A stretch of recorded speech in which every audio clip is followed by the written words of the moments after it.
Okay, hello everybody.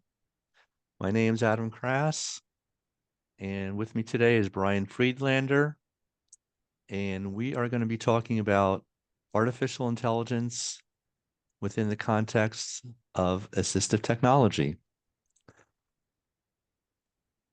If you have questions or comments, please type them into the chat window.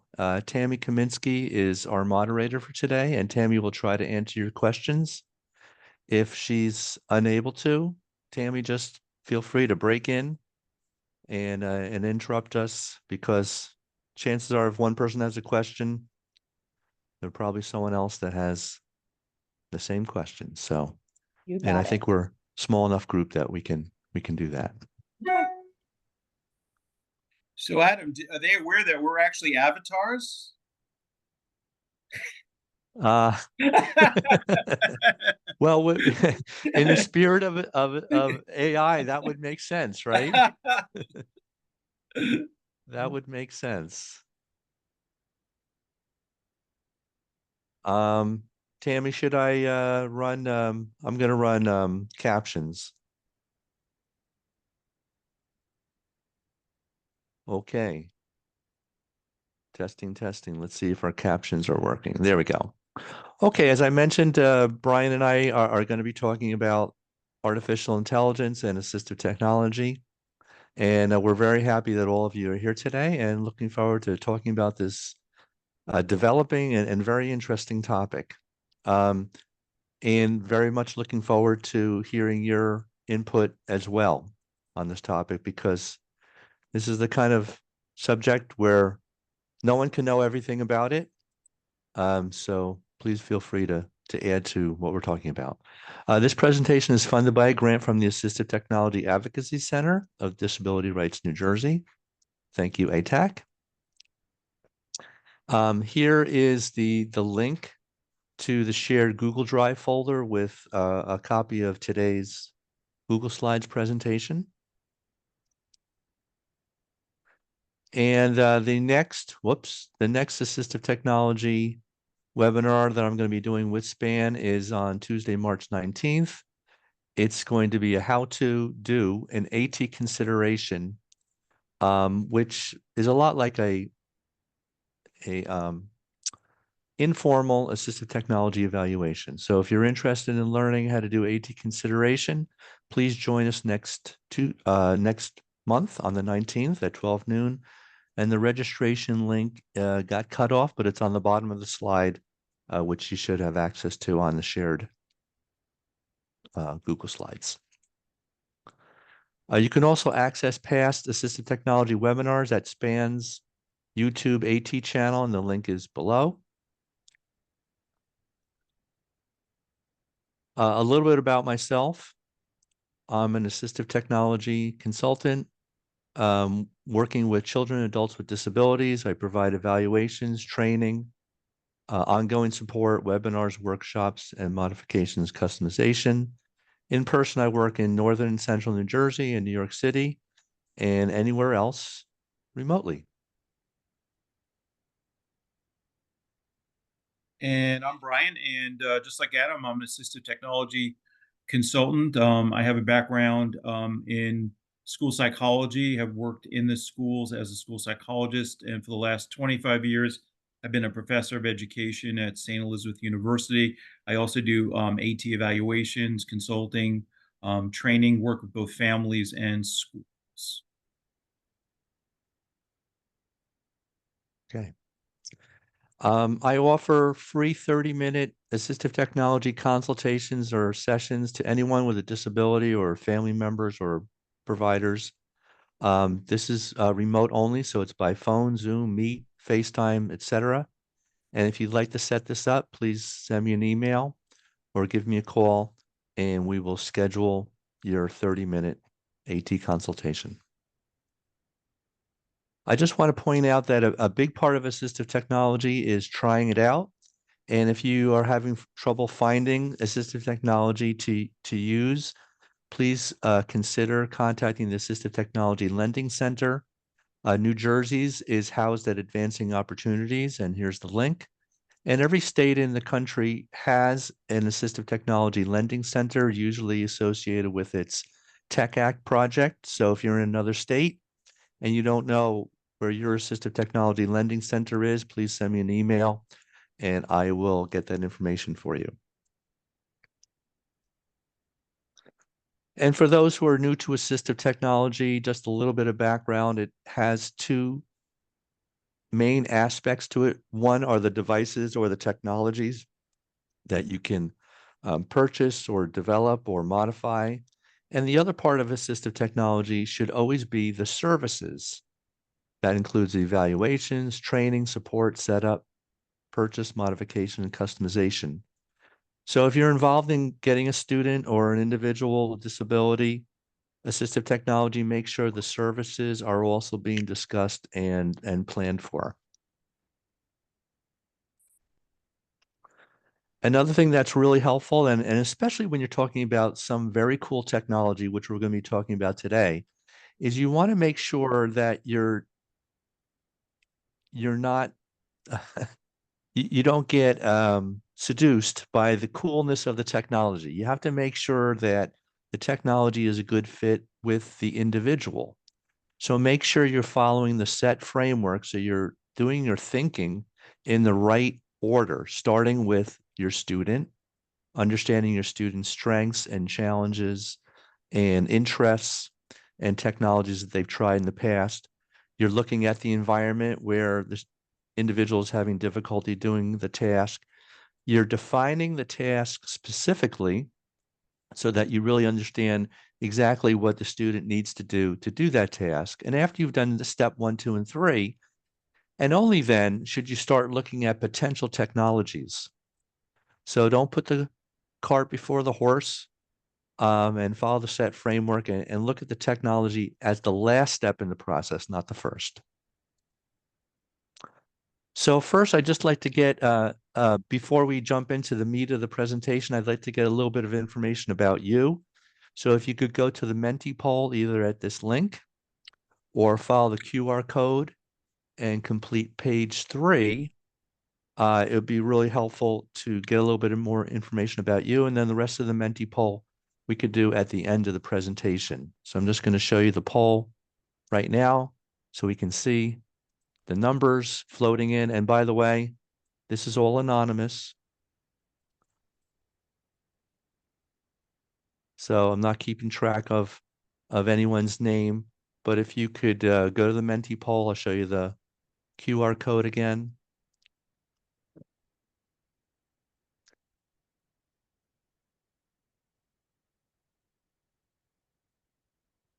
Oops.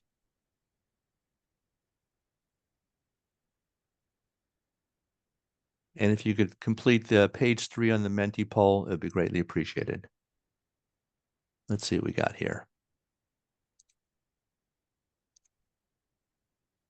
Okay, great. Starting to see some numbers. Anyone has trouble getting to the Menti poll, let me know. Can you put this in the chat? Hi, Adam. It's Eddie. Can you Hi, put the Eddie. chat? Yes.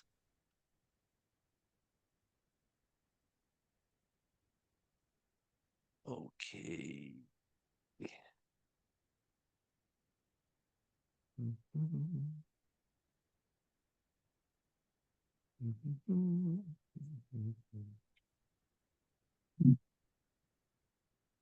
Um,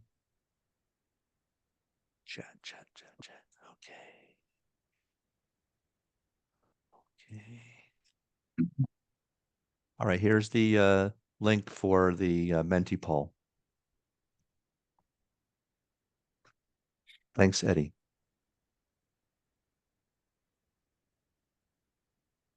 Okay. All right, thanks very much.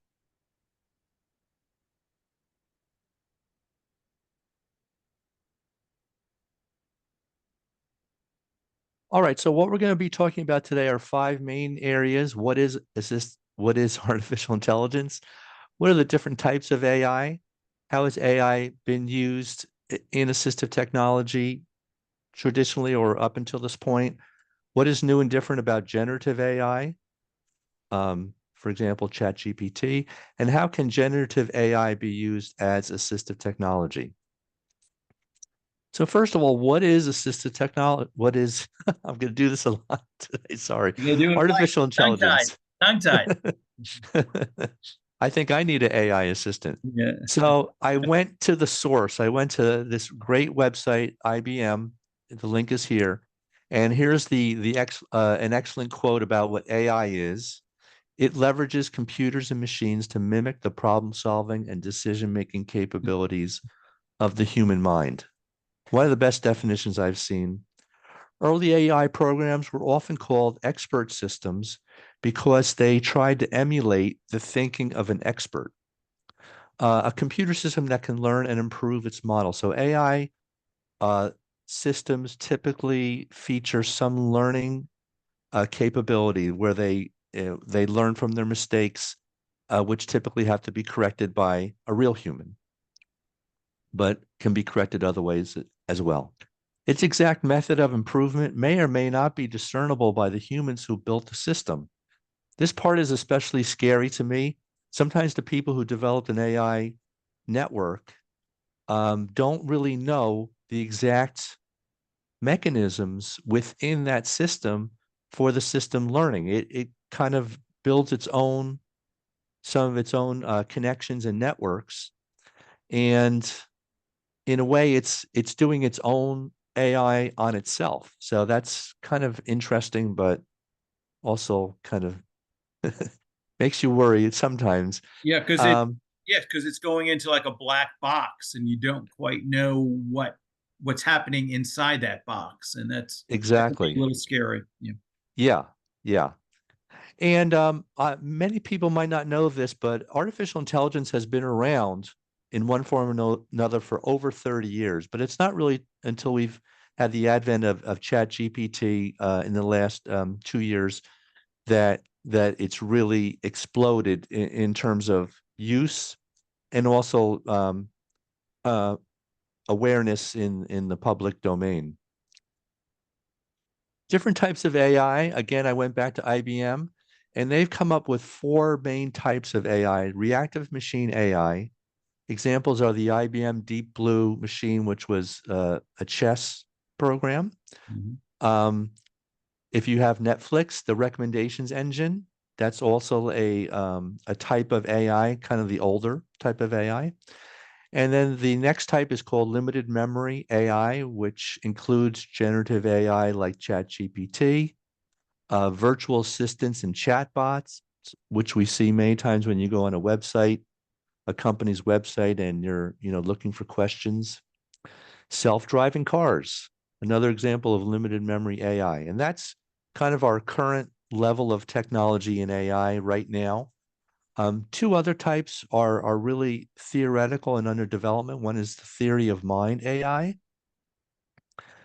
and the other is self-aware AI.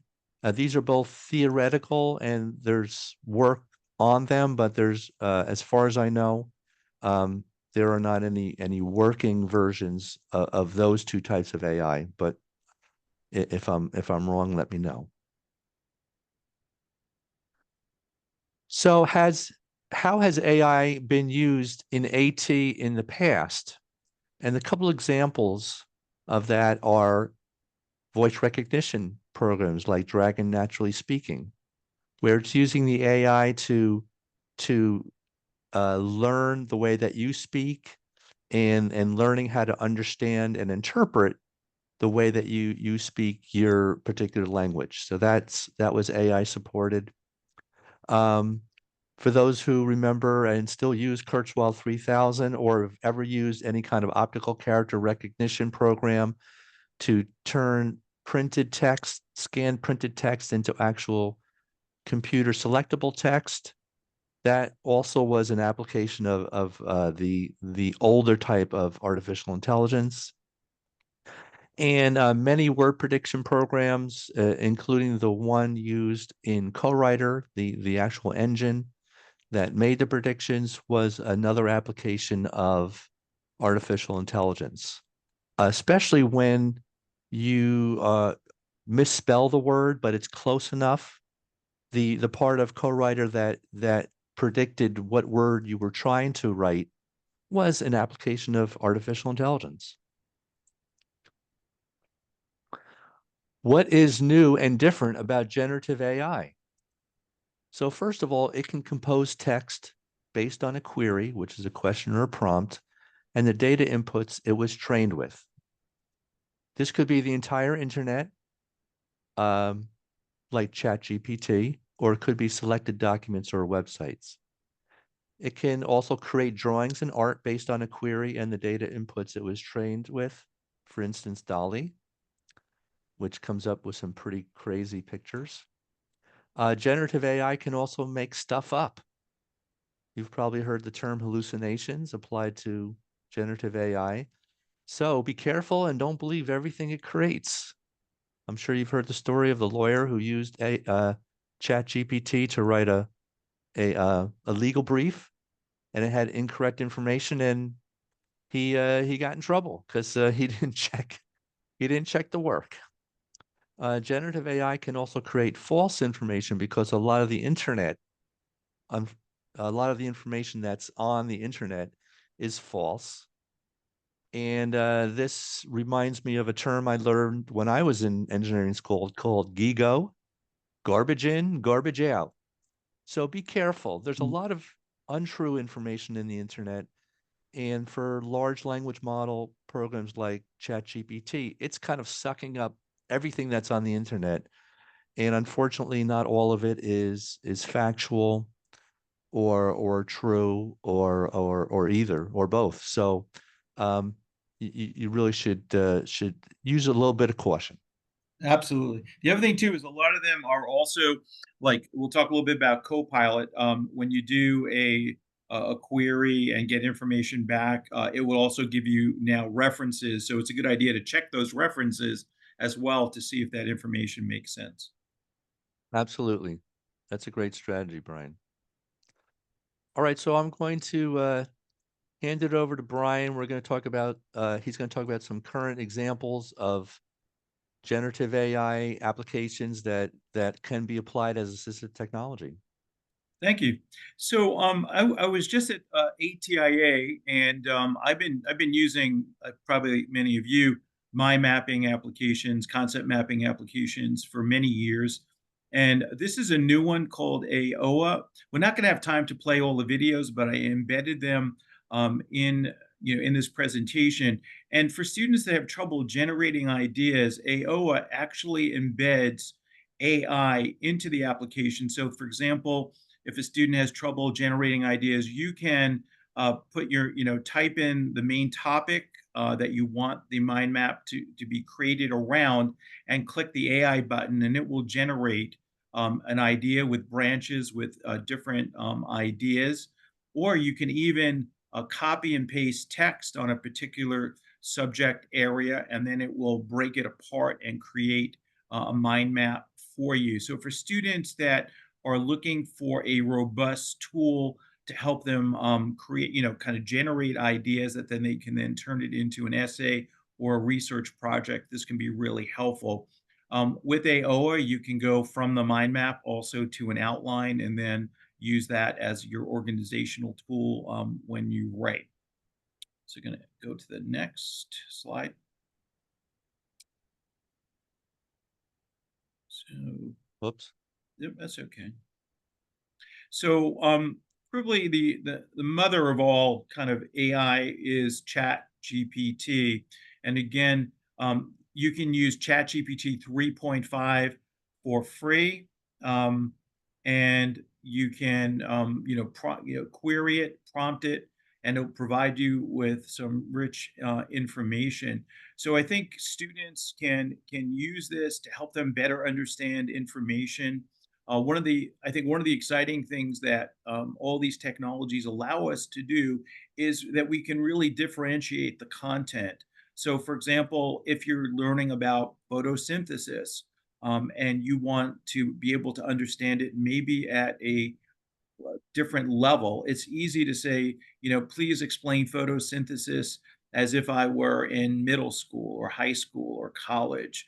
And it will actually return those ideas in maybe a in words and language that you can more readily understand. So for students that have trouble with processing language, this can be a great tool for them to utilize to bring it down to a level where it's much more understandable to them. And then there were some other tools that we're going to talk about that can do similar kinds of things with PDF files and things of that sort.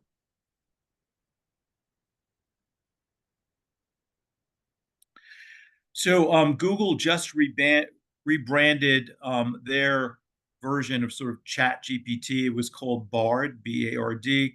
They now rebranded it last week as Gemini, and it's a very powerful engine. And one of the things that even, because students are, for example, are using a lot of YouTube videos, you can plug the URL of a YouTube video in, and it will summarize the entire YouTube video based on the transcript.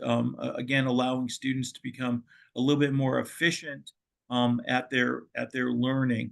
But in addition to not only text with Gemini, you can also have it, take images with prompts and create some interesting logos or icons with this as well. So this is pretty powerful.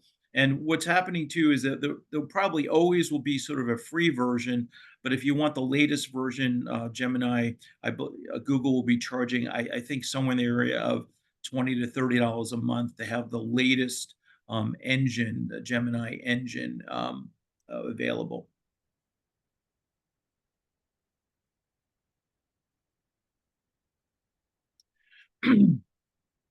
Microsoft has been working with OpenAI, which is ChatGPT.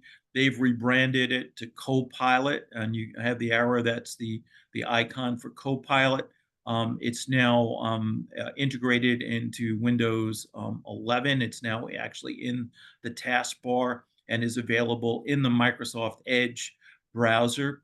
And this gives you the latest version of ChatGPT, which is version 4, and this is very powerful. As Adam was talking about, making sure that these engines don't hallucinate. Copilot will return references to where it gets its information, so that you can utilize, make sure that it's accurate. It's very powerful. And in addition, if you look down in the prompt area, you will see that students can also use their voice to actually create the prompt. And Copilot also has the capability of reading the contents out loud using high quality text to speech. Now, Brian, a quick question for you. Yes. What's going to be the difference?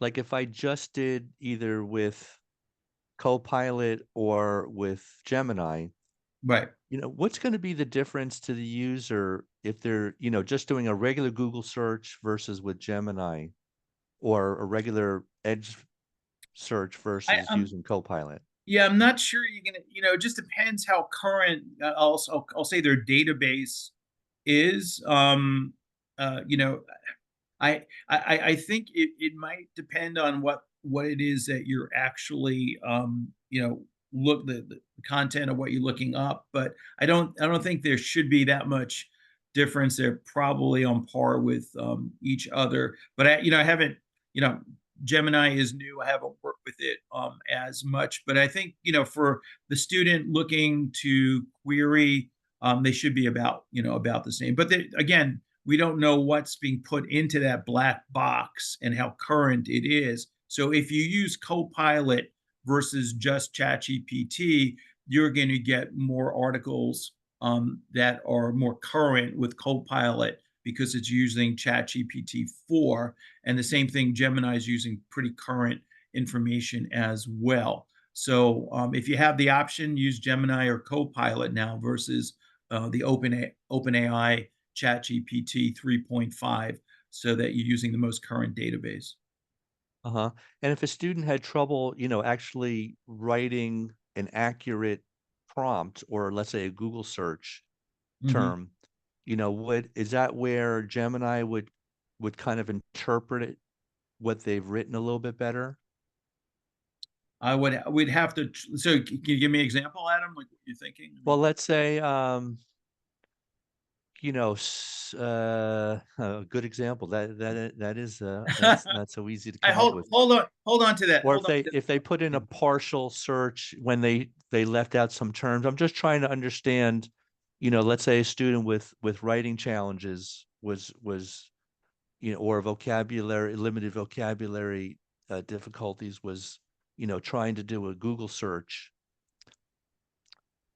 Yeah, I haven't. We'd actually have to try that. That would be something I'd have to try. Okay. I mean, like I said, like Copilot, and also if we go back, Gemini, they do have the ability for students to use voice dictation. So that might be That's good. helpful as as well as in the process. But we'd have to Great. go back and take a look at that. Great, thank you.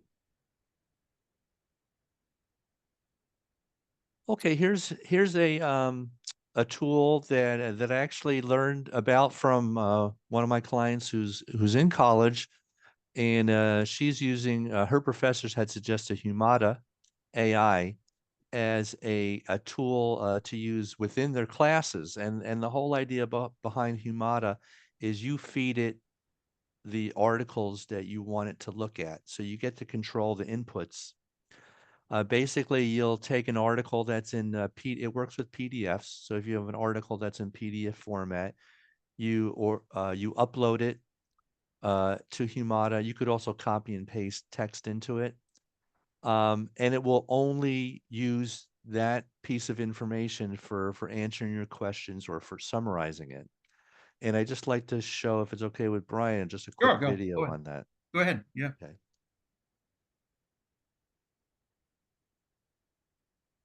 Oh, sorry. We'll skip this. All right, here we go.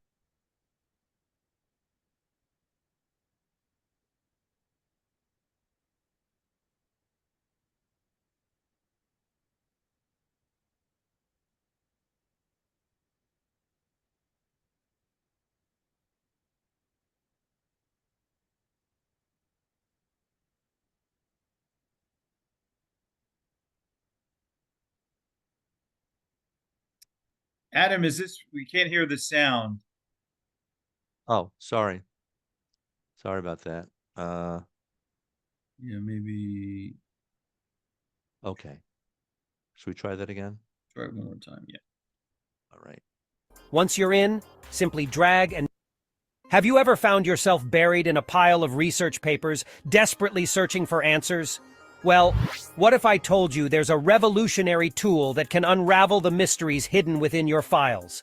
Get ready to unlock the power of knowledge with Humata, the ultimate AI-powered Q&A platform designed to simplify complex research publications, save you time, and accelerate scientific discovery. Imagine having the ability to ask anything about your files and receive instant, accurate answers. So here's how it works. Log into Humata. Once you're in, simply drag and drop your PDF file onto the platform. Within moments, your file is uploaded and the magic begins. You can now ask any question related to your document, wondering about the significance of a particular finding, or maybe you're seeking insights into a critical research topic. Simply type your question in the input box, and with a click of a button, let Humata's powerful AI algorithms analyze your document and provide you with the answers you seek. Whether it's a report, a presentation, or even further research. No more time wasted searching through endless pages or struggling to comprehend intricate research jargon.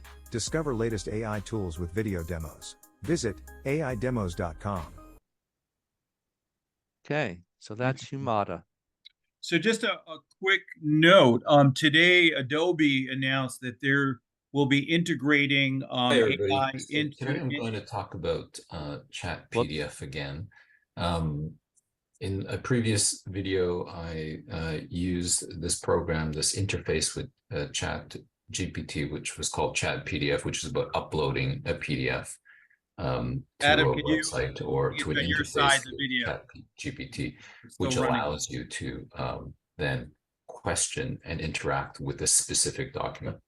And somebody replied to me and said, have you tried Humata? Sorry. That's okay. Sorry about that. No, just a quick note. Adobe announced that they're going to be integrating AI into Adobe Acrobat, so it will have the same functionality as what you saw. And also for college students that are looking for a similar kind of service with AI, there's something called Scholar C, the word Scholar CY, and students can organize their research and bring in PDFs. And what it does is it goes through, it highlights key points, abstracts, summarizes, and allows them to keep a database of their research online with AI functionality. Sounds good. Yep. So as you can see, this field's moving very quickly. So probably one of the most innovative technologies that uses AI is OrCam Read. Basically the size of a candy bar.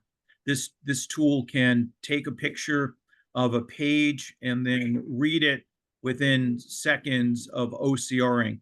And what's exciting is that no Wi-Fi is needed to make this happen. I mean, years ago, I met Ray Kurzweil, and he had a Nokia phone duct taped to a Canon digital camera, and he was able to do the same thing. So now we have this really beautiful small package that can read a page, sometimes 2 pages of text, depending on the size of the page.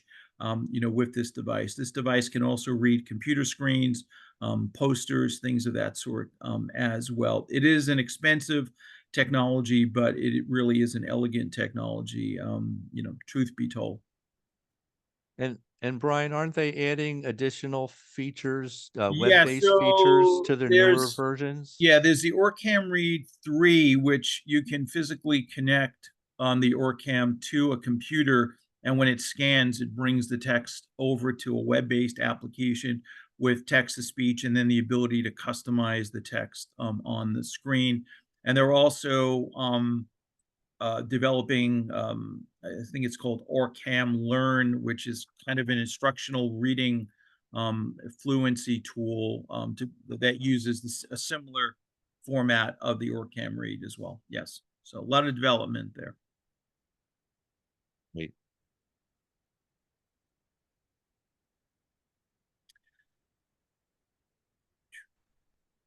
So one of the applications that is often used, especially at the college level, is Otter AI.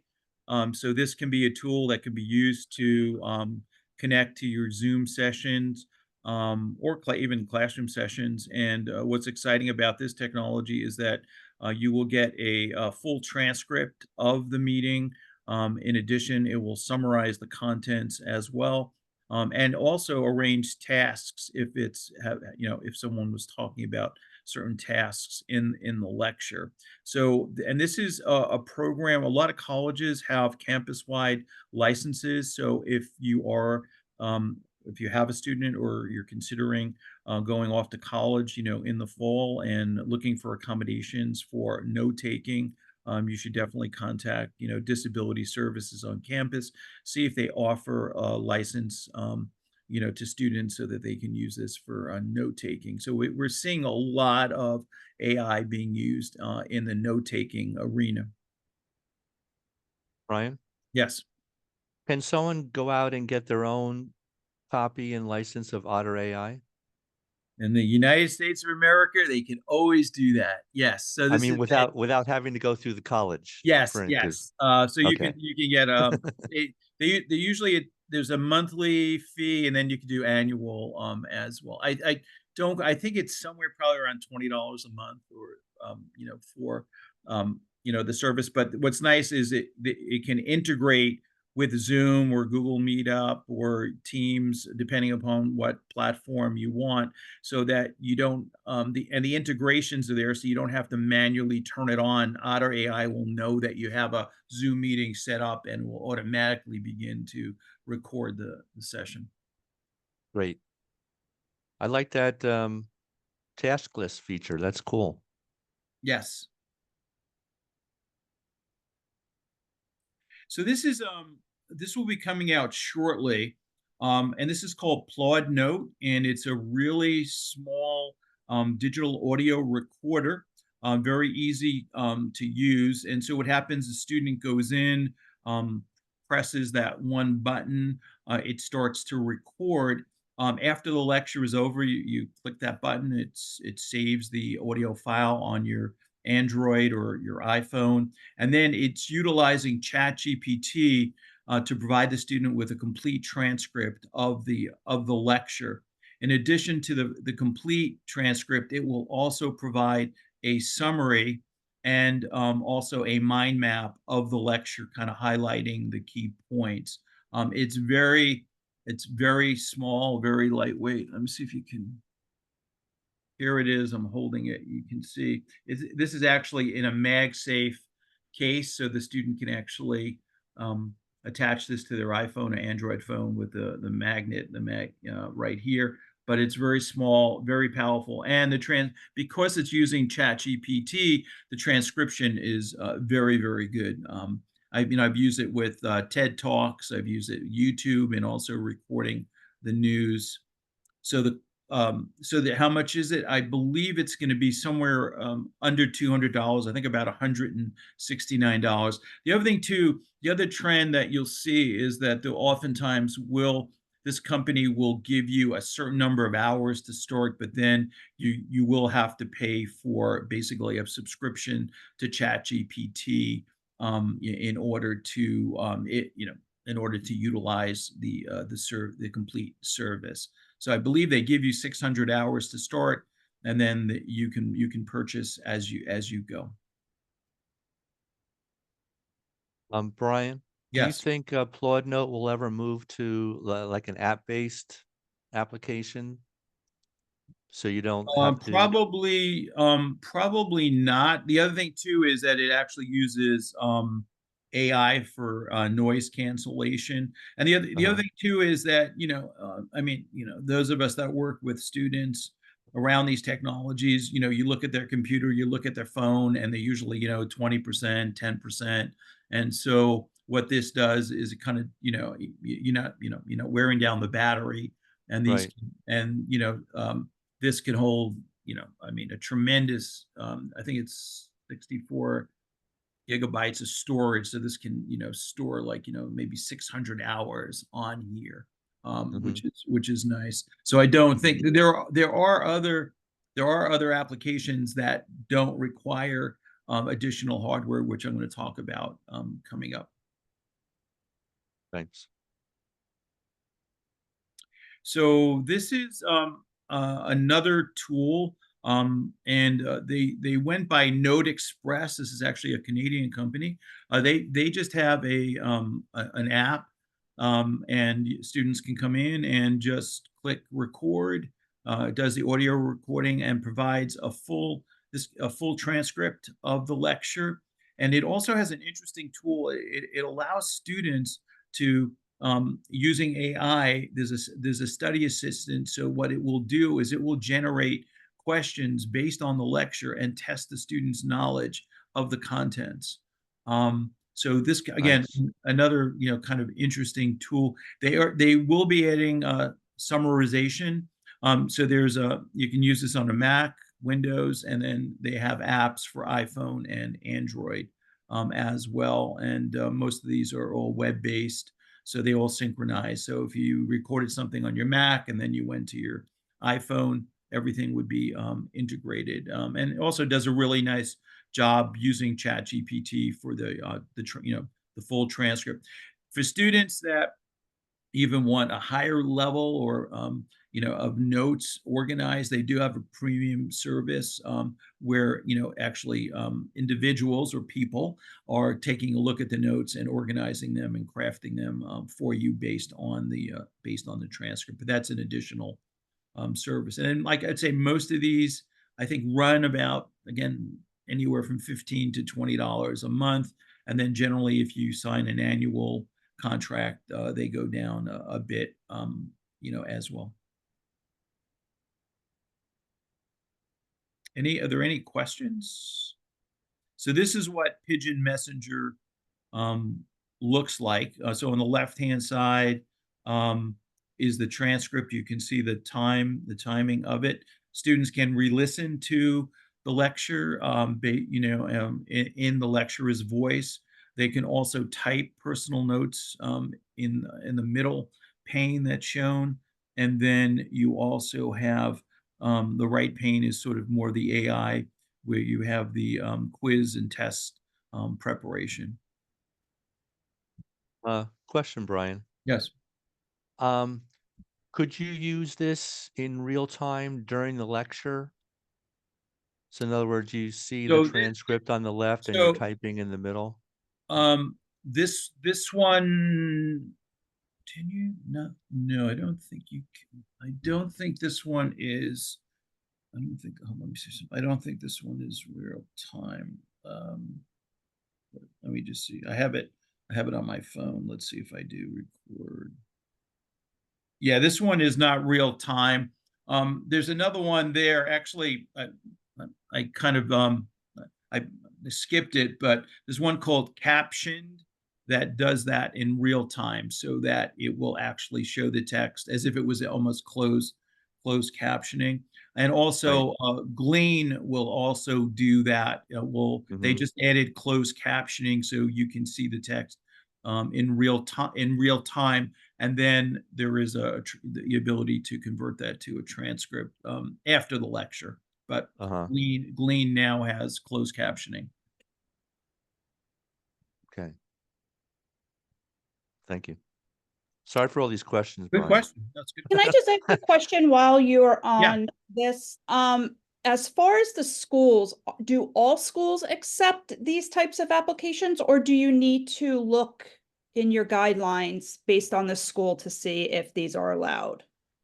I mean, generally, I was actually for a short period of time, I was the head of disability services at St. Louis University, and so this would be an appropriate accommodation for students that have disabilities. It would have to be approved, but generally, audio recording at the college level is generally not an issue. It's pretty much, I would say, the pub. Adam and I were having this conversation.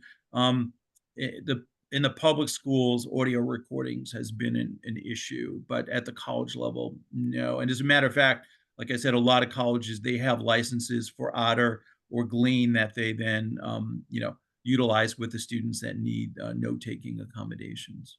Perfect. Thank you Yeah. for explaining. But and I just to piggyback on there, if you're in middle school or high school or in a public K-12 school, you really do need to check because some districts have a very a Yes. very strict rule. They have strict rules about recording in the classroom. Others are a little more flexible. So Mhm. and some have no problem with it. So it really varies from district to district. Yeah, I saw the chat. I would say our public policies with regard to audio recording in the schools lags behind the technology. So even with students with IEP, Mhm. it's probably on a case by case basis. I mean, like Yes. Adam, I've worked with some schools where they said it's acceptable, and others told me if you recommend audio recording, don't come back. So it really varies. But I would Yeah. say because some of the a lot of the teachers just feel really uncomfortable about audio recordings. But I think if push came to shove, I don't think there's really an option if a student, with an IEP really needed it and it was written in and it was the understanding that there was training and it was being used properly, that, I can't see why it couldn't be used in the school. But I think it's on a case by case basis.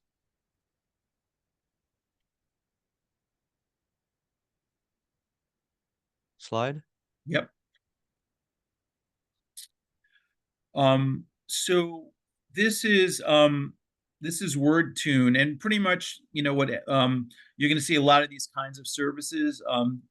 So WordTune.ai, it uses AI to summarize documents. So again, if you have a student who has reading challenges, these kinds of tools can be really helpful. And then what you can do is then add whatever your favorite text to speech tool is to help cut down on the amount of reading that students need to do. I mean, typically especially as students move up through the grades and into college. I found that most students have figured out how to decode, but their reading fluency is still very low, and so it's just going to take them that much longer to plow through the amount of reading they have to do in the high school and college. So tools like this can be helpful, and then adding the text to speech can cut down on the amount of time that they're spending on reading. So if you want to see this in action and you get once you get the presentation, you can play the video and I walk you through how you can use this tool. Brian, does WordTune also use PDFs, or does it Yes. use a specific format, or any format? I have a PDF there. Some of them might accept, doc or text files, but I'm not sure. I know I ran a PDF through this. Uh-huh. I can check. I'd have to check. Yeah. Thank you. And of course, if you Friedlander, and in this short. So the other thing too is, again, if you have a Word document or Google Doc, you can always convert it to a PDF and then import it into these. So this is I would say relatively new tool. It can be used for students, but it can also be used for as much for teachers, and it's sort of a kind of a library of AI tools that are available, from one location. It's Magic School. You can try it out, but this is, there are, you pay a subscription fee to get the full set of features and tools. But this would be more for probably teachers, tutors, people in the education field that are looking to modify, differentiate content. Brian, do you know any school districts that are using this yet? Not yet, but Looks good. it is a interesting tool because it provides so many different kinds of services from one place, which is nice. And I'm going to assume they do some vetting of the tools that they pick. Yes, yes, yeah. So I mean, I know they've grown in leaps and bounds in the last 6 months, so I suspect this is one that's here to stay. Thanks. So this is again, it can be used by parents, educators. So the whole idea of this is differentiation of text, and so you can basically copy and paste text into that little box, and then you could say, I want this to differentiate it. So I want it understood by someone at the second grade, third grade, fourth grade, fifth grade, and so it changes the language and adjusts the length of the text. So again, for teachers that are looking to differentiate instruction, this can be really helpful as well. If you want, we have a little bit of time. Maybe play that video. Let's see how that is. Okay. Yeah. Here we go. Hi, this is Dr. Friedlander, and in this demo, I'm going to demonstrate Diffit for teachers. Diffit allows you to differentiate your instruction by letting you alter the text. And so what I did in this demo is I copied some text from The Call of the Wild, a couple of paragraphs, as you can see. And now I'm just going to go down here. I'm going to turn this into approximate reading level for a fourth grader. I can change the language, and I'm going to generate the resource. And you can see with this one, you can do docs, slides, PowerPoints. Difficulty with vocabulary, or maybe English isn't their primary language, or if they have difficulty with reading comprehension, you would be able to change the text, make it somewhat easier and more digestible for them. So actually, here we go, and here's the adapted text that you can edit or copy.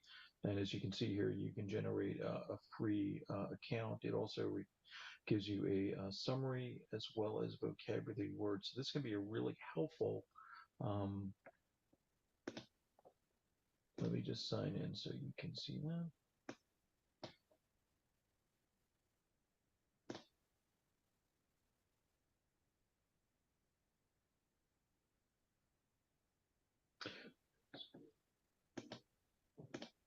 So there we go. You can see the results of this. The students get a summary. They also get some vocabulary words that they can utilize. So and also multiple choice questions. So this could be a great tool for you to use in the classroom.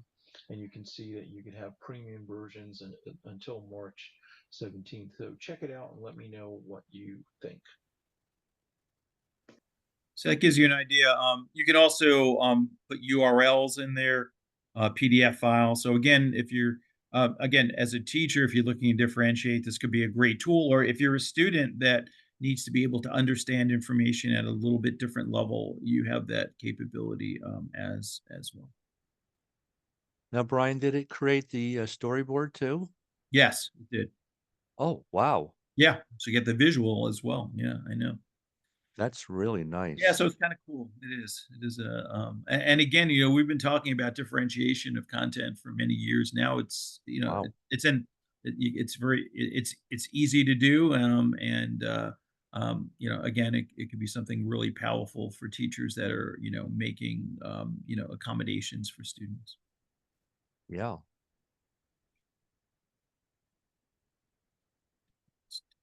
Hi, this is Dr. So, I've been playing around with Grammarly, which is really interesting. So there's kind of a free version, and then there's a premium version. But this integrates. Let's go back. Sorry. Yeah, that's okay. This integrates with pretty much any other tool you might be using. So if you're in Google Mail, it will pop up and you'll see that little G come up, and then you can use it to respond to emails. If you're in Google Docs, it will work there as well to help you craft an essay or improve an essay. And of course, it continues to check grammar, and can also make recommendations for rewrites as well, so students can improve their writing. So this is a very powerful tool in the hands of students to help not only with grammar, but helping them to organize ideas or organize what they've written to improve upon it as well. So there's a free version and then a premium version. So if you want, check it out. Check out the free version, see if it meets your needs. But I was telling Adam and Tammy, I needed to write a letter of recommendation for an adjunct faculty member.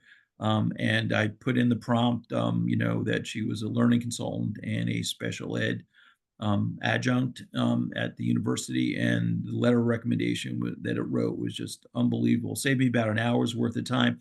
I kind of tweaked it a little bit, and then when I gave it to my adjunct, she was just she said she couldn't.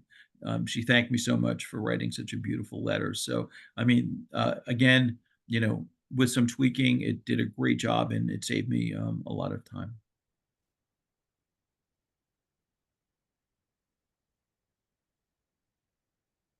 So Brian, that just brings me to another point where, are we going to have to start giving writing credits to the AI tools that help us do our writing? There may be schools that might require it, just like, when you take something off the web, you cite it, that you use this information on this date. So it certainly is possible. The thing is too, because it's the generative AI, if you ask it twice to do the same thing, you might get different results both times, so it's not going to be exact copy. I think teachers are going to have to rethink writing in general. Yeah. And I think a lot of teachers are beginning to ask students to write in the classroom Yeah. and provide feedback on an ongoing basis, because with these tools the night before you could say write a research paper on it, and then you'll have it. So it's yeah, there's a lot of things are changing. I saw in the chat that someone said in the UK they require referencing, Yeah. the AI. So yeah, I'm sure it's coming. Yeah. I've even heard some teachers are making their students write everything, with Yes. paper and pencil, Yeah. just so that there's no question about who wrote it, which I think is, I understand it, but if you have a handwriting challenge or, Yes. that would be a problem, but it's gotten to that point. It has. It really has. It's gonna be, these are interesting times. I mean, they're Yeah. fascinating technologies, but yeah, they do have to move the needle with regard to, I guess changes in policies and changes in the way we do things. We're reaching the end of our presentation today. So if you still have access to the Menti poll, if you could complete pages 4, 5, and 6, if you haven't, it would be greatly appreciated, because if you've ever worked on a grant, you have to do surveys and you have to do questionnaires and things like that to prove what you did. So your feedback is really appreciated. It also helps us improve our future webinars and workshops. So that's greatly appreciated. So again, if you could go back to the Menti poll and finish it up, be a big thank you from me. And at this point, we can open it up to questions in the chat, or you can turn your microphone on. And any questions or comments for Brian and I, we now is the time.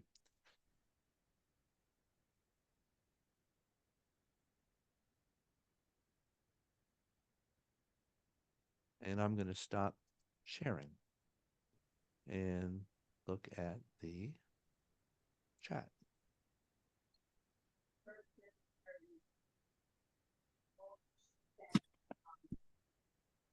How you doing, Eddie?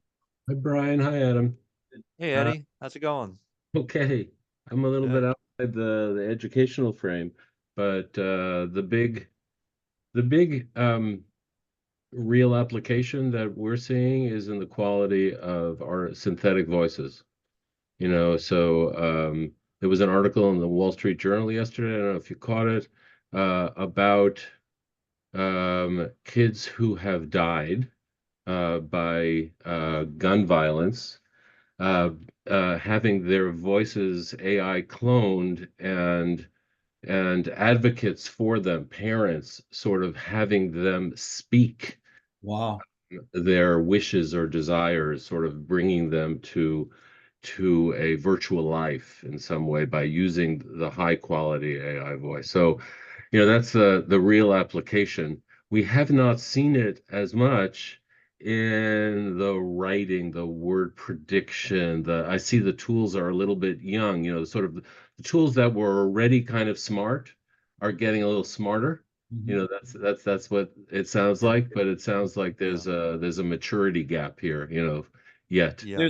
There's another, like, I'll say word prediction grammar tool I use on Windows. It's called Light Key, and it uses AI, and it kind of works in the background. So as you're typing, it makes suggestions or will basically change the sentence based on grammar. It's currently only available for Windows. Is that LITE or Light Key? They're an Israeli company, and almost like Co-Writer, it's great for students at the college level, even postgraduate level, who have technical, could be medical, pharmacological words, because it's built into it. It has those, I'll call them topic dictionaries. They call them categories, but it can be really helpful. Yeah. I guess, we're seeing that. I hear that over and over from AI user experience, Right. real lived experience, that most useful for somebody who knows. In other words, make me a syllabus, make me a training exercise. Right. Somebody has to really check it who actually knows Correct. that it's not made up questions. This is a made up schedule. And then it's a big help. It's like your letter of recommendation You kind of Right. know, what, what's true, what's not, what's Right. Yes. reasonable, what's not, and it can be glowing, Yes. right? Yeah. So yeah, so the college level seems to be sort of where the biggest bump, I think. In other words, if you've already got good chops, good underlying skills and tools, now Right. you take it to the next level. You Right. can discern that something reasonable, believable, Yes. an improvement has been made as opposed Right. to a But change. and I think, I mean, you will. Well, you're seeing it now. I mean, Google has I think the company just announced the ability, basically, to write some text, and it will create like right now a 90-second video based on the text. But you have tools like Synesthesia.ai that it can, with AI, can help generate a script, and then you'll have an avatar that will speak the script and provide the video and the images. So you're going to start seeing a lot more media being made using AI, where avatars. I was using for last year a product called Descript, where I clone my voice, and then I was able to take blog posts and Descript then read it with my voice, and I can output it to an MP3 file and then create a podcast. So I mean, there's a lot of synergy between all the tools, depending upon what your goal is or what you want to do. So teachers and Right. students can do some really interesting things. So I think Yeah. as an And instructional and learning tool, I think we're going to see a lot of exciting developments sure. that can be brought into the classroom. I mean, Solomon Khan has Conmigo now, that's using chat bots to teach math on his platform. And it will, these chat bots actually, if students get things wrong, will explain the process and break it down for them. So that's happening right now as well. So I think we're going to see a lot more of Yeah. those types of interactions. And Eddie, you bring up a good point, and I think another area we're going to see a lot more AI infused tools is in the world of augmented communication. I mean, we already have the voice banking. Um, I think there are a couple AAC apps that are coming out with some AI, tools to help streamline the process of selecting words on a typical AAC app. Usually takes a lot of time and it's not fast enough right now. So I think that's one area to keep an eye on in Yeah. the next year or so. I think there's a couple that are coming out. I don't know how good they are. Right. So right, the voice is a tool. I don't want to, if anybody else wants to jump in, please do. The voice is sort of an output tool. It's a peripheral. The content, of course, is where the meat, sort of the content Yeah. of schoolwork, the content of communication.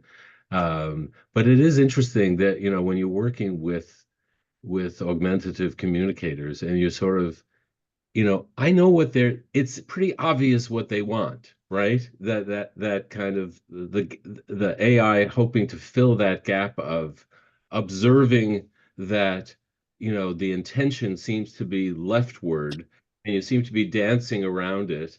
Can't you average that out? Can't you or change the choices to just give that area of choice? There are times when we can understand the intention of a communicator, of a writer. You're And there. I think that's the real prize, is getting Yeah. at a content, Yeah. that isn't being, um, And AI is good at that. AI is good at that, yeah. I think Immature. we're gonna have to, I think we're gonna have to wrap it up soon because Tammy probably has to go on to her next thing. Next week. Yeah. And Tammy, we really appreciate